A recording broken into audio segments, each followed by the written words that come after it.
Olá, meus irmãos e minhas irmãs.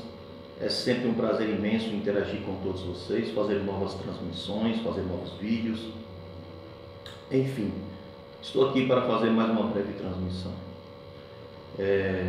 Quero falar para vocês que essa transmissão ela irá confortar muita gente que acredita no meu trabalho, que acredita na minha capacidade, no meu conhecimento, mas ela irá causar polêmica em muitos, né?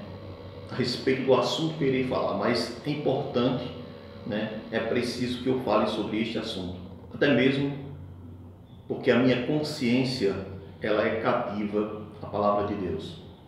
Então, eu preciso falar o que a palavra de Deus realmente diz. E quando eu comecei meus estudos teológicos, claro, estou fazendo faculdade teológica, como todos vocês sabem, né? Como é notório a todos. Então eu estou realmente descobrindo muita coisa que realmente eu antes não conhecia. Então, o objetivo da teologia é isso. O objetivo da teologia é nos informar, né? Então veja, nós temos que entender, é preciso que tanto católicos como protestantes entendam essa questão. Primeiro que tudo, Maria não é uma mulher qualquer. É óbvio, evidentemente, que ela é uma mulher bendita, é uma mulher bem-aventurada, é uma mulher santa, é a mãe de Deus, porque Jesus é Deus encarnado, certo? Mas a Sagrada Escritura não dá a Maria a ênfase que a Igreja Católica Romana dá. Então, nós temos que ser sinceros, certo? Eu acho um exagero, por parte de muitos protestantes, de discriminá-la, né, de uma maneira tamanha, certo? Mas também acho um exagero muito grande a Igreja Católica colocar Maria numa posição na qual a Sagrada Escritura não coloca. Veja, a tradição apostólica ela deve estar intimamente unida com a Sagrada Escritura e não contradizer a Sagrada Escritura, já que tanto a tradição apostólica como também a Sagrada Escritura tem a mesma origem, né? Tem a mesma origem divina. Então, uma não pode contradizer a outra. Então, se a tradição contradiz a Sagrada Escritura, essa tradição deve ser rejeitada, certo? Então, aí é onde está a questão, porque tem que ter uma unidade entre tradição e Sagrada Escritura. Então veja, porém nós temos que entender que Maria hoje ocupa na Igreja Católica uma posição que não lhe é devida, que a Bíblia não lhe dá. Por exemplo, nós vemos em Mateus capítulo 11, versículo 11, quando Jesus diz: digo-lhes a verdade, entre os nascidos de mulher não surgiu ninguém maior que João Batista. Todavia, o menor no reino dos céus é maior do que ele. Jesus está fazendo esse contraste, fazendo essa ênfase. Quem é o menor no reino dos céus? Aquele que se humilhou totalmente, que se rebaixou. Quem é? Jesus, né? Então, seria o menor no reino dos céus, que é maior do que João Batista. Mas entre os nascidos de mulher, nenhum é maior do que João Batista. Isso na esfera ainda antigo testamentária.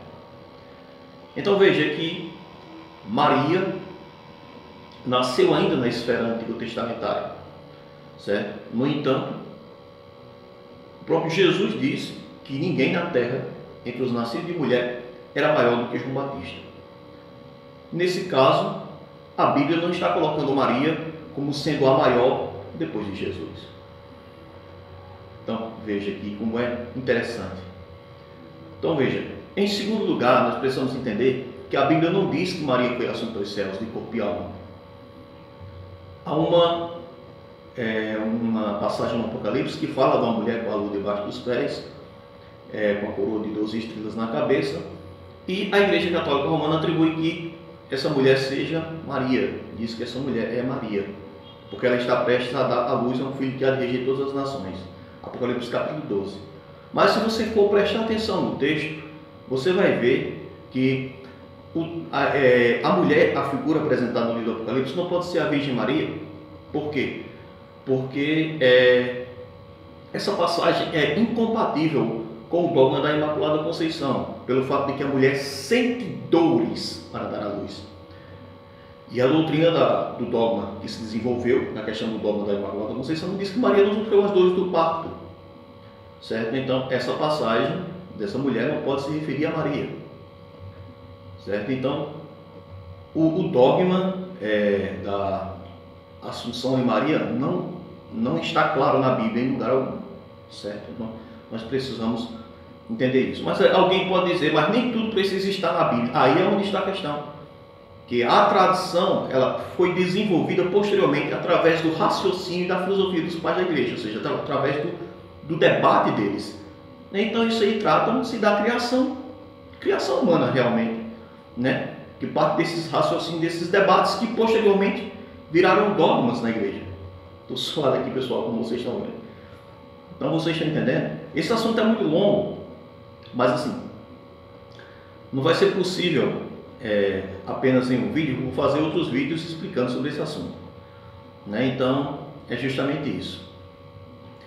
Então os primeiros pais da igreja, eles simplesmente não afirmaram absolutamente nada assim a respeito de uma Assunção de Maria, né? E Epifânio, conhecido também como Santo Epifânio, né? Já no século IV, né? Ele disse explicitamente que não sabia qual o fim que Maria teria levado.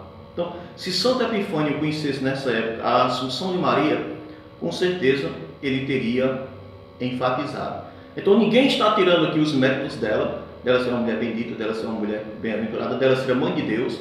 Até porque eu preciso esclarecer aqui, o Concílio de Éfeso, em 431, quando proclamou Maria como mãe de Deus, não tentou divinizar Maria, certo? Mas exaltar Jesus. Quando proclamou Maria mãe de Deus, ou seja, com a intenção de exaltar Jesus. Por quê?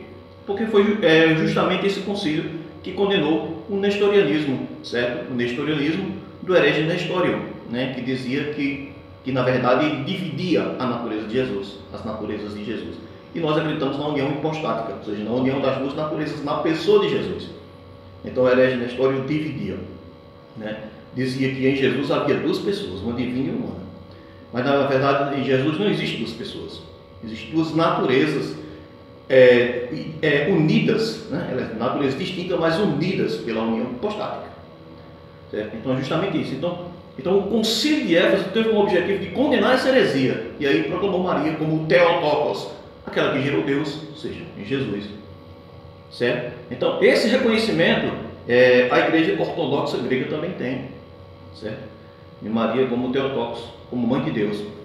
Então veja, isso também não tira Maria da sua esfera de criatura. Ela continua sendo uma criatura especial, mas ela não deve ocupar o lugar que hoje ocupa na Igreja Católica Romana. Certo? Quer dizer, porque as Escrituras e a Igreja primitiva, ela não dá margem para isso, quando você estuda os cristãos primitivos. Certo? Então, aí é onde está a questão. Outra coisa que nós precisamos entender também é que, por exemplo, no episódio das bodas de Caná, né, nós vemos lá que faltou o vinho, né? E aí, na verdade, Maria chega para Jesus e diz: não tem vinho, né? E aí Jesus diz: mulher, que tenho eu contigo, ainda não é chegada a minha hora. E aí Maria disse, né, aos ouvintes, né, fazem tudo quanto ele vos disser. Ou seja, a autoridade está sempre em Jesus. É aí aonde está a questão, certo? Então, eu irei falar mais sobre essa questão nos vídeos posteriores, mas essas questões precisam ser esclarecidas para que vocês possam entender à luz das Sagradas Escrituras, certo? Então, uma coisa que precisamos aqui enfatizar: a Sagrada Tradição e a Sagrada Escritura, elas não devem contradizer umas das outras, já que ambas têm a mesma fonte e origem divina. Então, que Deus abençoe a todos.